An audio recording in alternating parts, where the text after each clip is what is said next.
அணிந்த தீபம் பிரம்மரிஷியின் கையசைவில் மீண்டும் எரிந்த அதிசயம். கோவை நவக்கரை அருகே உள்ள ஆனந்த வேதாசிரமம் பசுபதீஸ்வரர் ஆலயத்தில் நடைபெற்ற குபேர யாக பூஜையில் பக்தர்கள் முன்னால் நடந்த வினோதம். கோவையில் தமிழக கேரள எல்லைப் பகுதியான நவக்கரை அருகே புதுப்பதி எனும் மலை கிராமத்தில் ஆனந்த வேதாசிரமம் செயல்பட்டு வருகிறது. இதே வளாகத்தில் பிரசித்தி பெற்ற சிவன் கோவிலான பசுபதீஸ்வரர் ஆலயத்தில் தினந்தோறும் பூஜைகள் நடைபெற்று வருகின்றன. இந்நிலையில் ஆனந்த வேதாசிரமத்தின் குரு பகவான் பிரம்மரிஷி தலைமையில் சிவன் கோவில் வளாகத்தில் மகா குபேரலட்சுமி யாகம் இன்று நடைபெற்றது. சிவனடியார்கள் வேத மந்திரம் மோத யாக பூஜைகள் நடைபெற்று கொண்டிருந்த போது கோவில் கர்ப்பகிரக வளாகத்தில் இருந்த தீபம் அணைந்தது. பூஜையின் நடுவே இதனை கண்ட பிரம்மரிஷி தனது கைகளை அசைக்க மீண்டும் தீபம் எரிய துவங்கியது.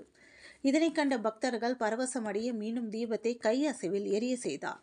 இந்நிலையில் கிராம மக்களிடையே இது குறித்து தகவல் தீயாய் பரவ கோவில் வளாகத்தில் பக்தர்கள் திரண்டு யாக பூஜையில் கலந்து கொண்டனர்.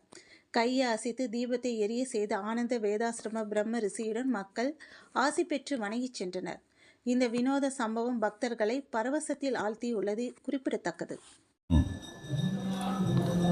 பகவான் பிரம்மரிஷி நம்ம ஸ்ரீ ஆனந்த வேதாசிரமத்தில், அதாவது புதுப்பதி வாளையார் பகுதியில் இருக்கக்கூடிய நமது ஸ்ரீ ஆனந்த வேதாசிரமத்தில் இன்றைக்கி மகா குபேரலட்சுமி யாகம் நடக்குது.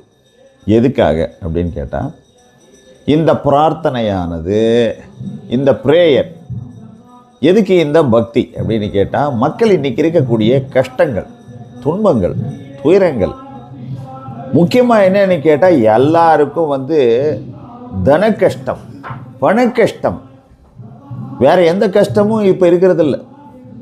முக்கியமான கஷ்டமே என்னன்னு கேட்டால், எனக்கு பணம் இருந்தால் எல்லாம் தீர்த்துருவேன். அப்போ அதுக்கு இந்த தனம் செல்வம் எல்லாத்துக்கும் நல்லா வளர, உலக மக்கள் குடும்பம் சந்ததி படிப்பு எல்லாம் நல்லா இருக்க, அதற்கான பிரார்த்தனை தான் இந்த வேள்வி.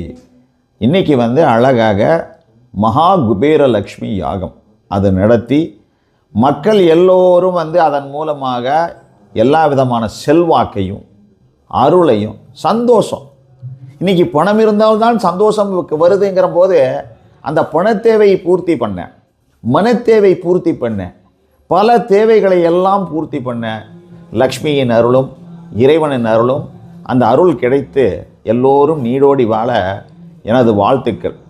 இன்றைக்கி அப்படிப்பட்ட யாகம் நடக்குது நமது ஆசிரமத்தில். இந்த ஆசிரமத்தின் மூலமாக இந்த உலகுக்கு பல்வேறு தேவைகள் எல்லாம் தீர்க்கப்படும். ஸோ நீங்கள் மக்கள் எல்லாம் இந்த ஆசிரமத்தில் நடக்கக்கூடிய இந்த குபேரலட்சுமி யாகத்தில் கலந்துக்குங்க. மேலும் பல்வேறு விதமான பூஜைகளும் பிரார்த்தனைகளும் இங்கே நடக்கும். மக்கள் அந்த அருளையும் பெற்று செல்வத்தையும் பெற்று நிம்மதி பெருமூச்சு பெற்று வாழ எனது வாழ்த்துக்கள்.